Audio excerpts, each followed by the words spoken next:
ma'am, sir, and welcome back to Weena Wonders. If it's your first time here, I'm Weena.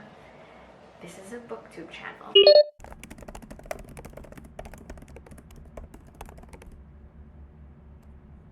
Like, we woke up and we're adults and we don't exactly know what to do.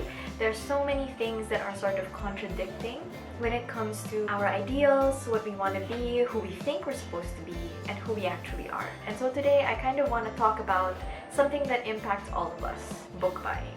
What can you do? How do you survive? And how do you know when you should buy a freaking book or you should just get it from other sources? It rhymes with schmearux and schmarren.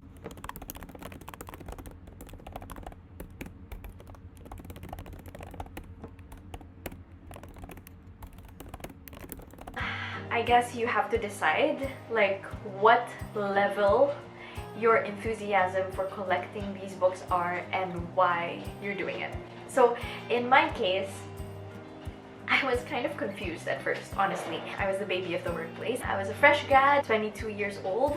That's pretty late for Filipino standards. Actually, most people here graduate when they're like 19 or 20, but I shifted because at first I thought that I wanted to be a clinical psychologist, and then I thought that I wanted to become a doctor, and then I decided that no, as a matter of fact, I want to be a writer. And then I realized I have no formal training in writing. All I had was like a published story and a lot of friends that were lit majors.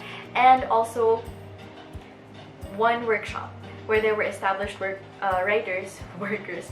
Sorry, I can hear the construction outside and it's messing with my brain. But yeah, where there were established writers who were like, hey Mina, this thing you wrote is pretty decent. At the time, one of the things that I really wanted to do was to be able to buy books. It was also the time when I started living alone and started realizing just how much it really costs to be a freaking human. I remember getting paid for the first time and I was like, holy shit, I'm gonna blow all of this on books. I know what it's like to blow all of your money on books, and I mean, you know, it was an experience, but that ain't no sustainable way to live. Honestly, I didn't start kind of thinking this way until I was like 26 or 27, because going into grad school and just realizing how much it would actually take for me to achieve what it is that I want to achieve is definitely something that changed my mind about everything. And from there, I kind of refined my philosophy of buying books.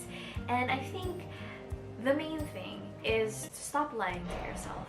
I feel like when you're someone who loves to buy books and you know this about yourself, you tend to sort of vacillate between two extremes, which is number one, I'm not gonna buy any books, I'm on a book buying ban, I don't need them, and number two, fuck it.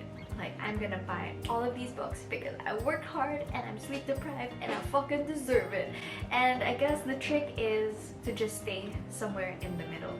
So number one, stop lying to yourself. You are gonna buy books. If you're a bookworm, whether you're gonna use it for something pragmatic like your career or you just fucking love books, you are gonna fucking buy those books. And come payday, you are gonna stroll by fully booked or national or book sale and you're gonna smell that smell. It honestly doesn't even matter if the books are new or old.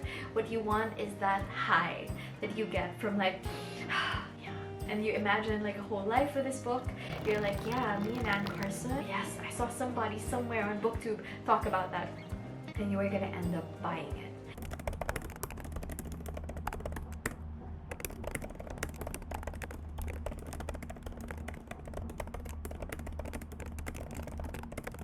What I like to do is already work a certain expense or budget into what I have in mind. So I'm telling myself, I will buy books this month because it's something that makes me happy. And from there, you kind of dial back and already incorporate a certain budget into what you're willing to spend this month.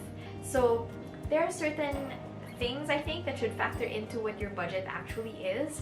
So for example, if you're a booktuber, obviously that's something that can potentially make you income. So I guess you can kind of, you know, raise it a little bit. And second, of course, is how much do you have? So if you're making, let's say, I don't know, 12,500 bucks, then obviously what you spend cannot be like 3,000. Like, that's already a huge chunk of your budget. That's like 1/4 of how much you have.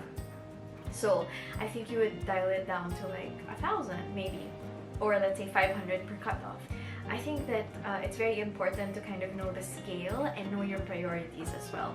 I know that there are some people who go as far as like saving everything that they have until Christmas and then just splurging then.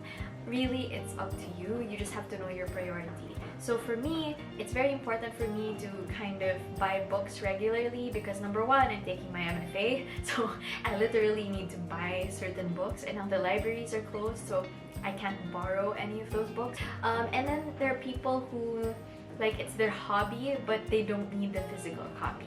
So if that's the case, if you're like someone who like loves books but you don't necessarily hang on to like this thought of physically owning them, then maybe it would be better to save up your money and then invest in something like a Kindle where you can download as many ebooks as you want and just kind of, you know, plug and play and read it. Do I trust the author enough? On two levels. First is, have I read enough from the author to spontaneously buy something that they've written, even if I don't really know much about it? So this is kind of, I don't know if this is like a very good example because I didn't end up liking Invisible Life of Addie LaRue, but let's say V. Schwab. She is someone that I've read a lot of books from. Like I read the entire Shades of Magic series, I read Vicious from her, and so I really like her writing style, and I know that chances are I probably won't regret it. And then second, of course, is resale value. So if you do decide that you don't like it or that you don't need it and you want to sell it, is this author someone that people are interested in? So for example, V. Schwab, I know a lot of people will pay for that book, like pay good money for that book if I do decide to sell it. Another thing that I really like to think about is longevity. And I don't just mean that in the critical sense of like, will this work be relevant in 10 years or something? But I also mean that in terms of sentimentality. Is this book something that I can keep even if I don't necessarily like it as a literary text anymore? An important example of that would be the Sweet Valley book that I decided to save. So obviously, I don't necessarily like Sweet Valley for the writing style anymore because it's super duper cheesy, but I do hold on to that with some sentimental value. And the same goes for a couple of authors that I don't necessarily consider my favorites anymore. Like there was a time I was really into Dave Eggers, and I was really into Jennifer Egan, you know, like contemporary American writers that were very into this sort of quirky, almost fabulous postmodern storytelling, and they aren't necessarily people that I would pick up now that I have obviously aged like a bajillion years and am now into like super duper slow burn, weird as fuck poetry.